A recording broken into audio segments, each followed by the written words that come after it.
Yes, so there is 1 month left on CAT preparation, and this is the time where you start planning how you are going to solve the paper, what will be the order of questions, how many questions you are going to solve, and everything like that. As like last year, I had planned that I will solve only three asks. I will leave one ASI to attempt all the VS. So this will be on your priority. What questions you are comfortable on. Just try to like increase the accuracy. High accuracy, the greater will be the rewards. You don't need to solve all the questions. If you even score like 60% mark, you will be in the 99.5 percentile. So please make sure that you increase the accuracy and reduce some questions, because normally people try to like solve all 100% questions. That is really hard, and actually that is a disadvantage for you. Hello. The first element for me in cracking the CAT exam was discipline. Once I was done with my concepts, I planned my mocks and analysis schedule weeks in advance and I stuck with my plans. Secondly, I familiarized with myself with the examination pattern by attempting as many mocks as productively possible so that my brain is optimized to give its best performance in the given examination pattern. I believe the CAT will test you beyond your knowledge and your skills to your mental composure. And I believe that is the final piece of puzzle in cracking the CAT examination. Thank you.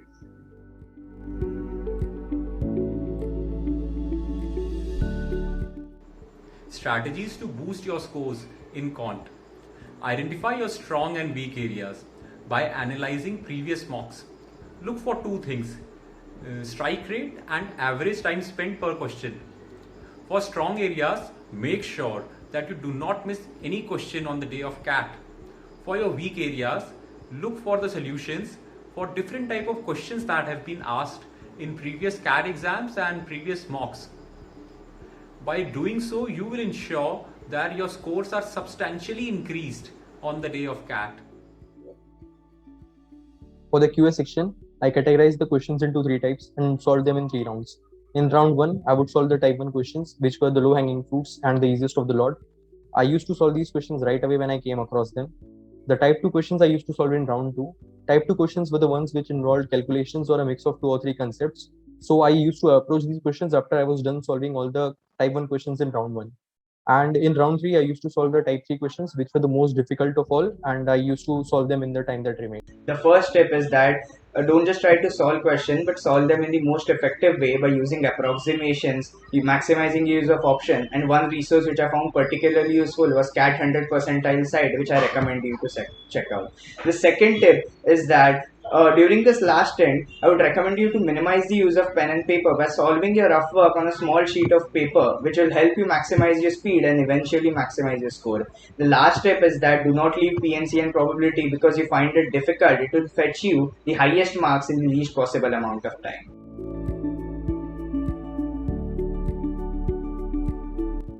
And divide your week into two parts. The first part will be your strengths and the second part will be your weaknesses. For 3 days, you will solve sets based on your strengths and analyze them, see what you could do better there. And then the next 3 days, you would do sets based on your weaknesses. During the last thing that helped me the most, specifically in DILR, was I took a lot of sectional. I took around 20 odd sectional in the last 30 to 40 days. That helped me in three specific ways. First one being speed. I was able to increase my speed and I was able to attempt all the sets in the given time. Second one being finalizing my strategy. I was able to finalize my strategy, how to attempt sets, in which order to go through the sets and how to select the easiest sets first. And the third one being exposure to different variety of sets. 20 odd sectionals means 120 different sets, and exposure to 120 different variety of sets prior to CAT was very important for me.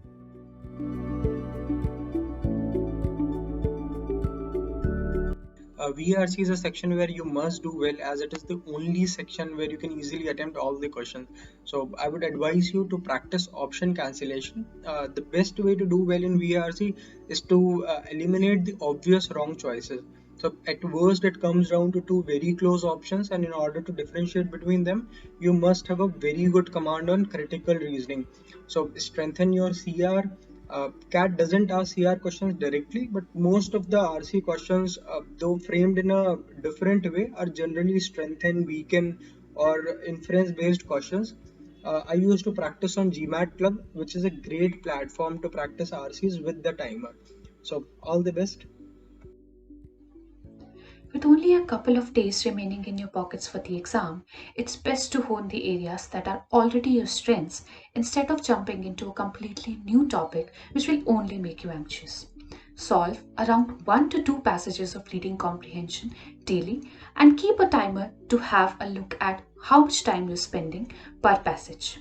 Also, every 3 days, spend around 15 minutes and solve 15 questions either of critical reasoning, paragraph completion, summary, or ordering.